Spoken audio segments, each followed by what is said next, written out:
رئیس جمهور تروریست آمریکا در ادامه رفتار تجاوزکارانه و ناامثال Rais gaidi wa Marekani kwa kuendelea na uchokozi wake na juhudi zake za kuvuruga usalama wa dunia ametishia kwamba iwapo Iran haitofungua mfereji wa Hormuz atalenga vituo vya umeme vya Iran.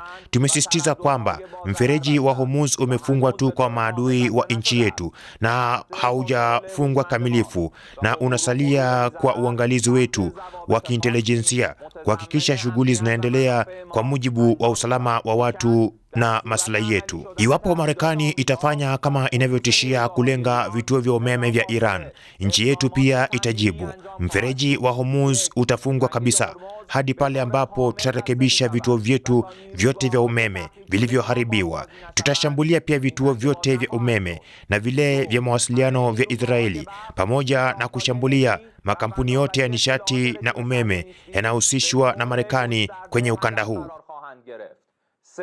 همه شرکت‌های مشابه در منطقه که سهامدار آمریکایی دارند به طور کامل تخریب خواهند شد.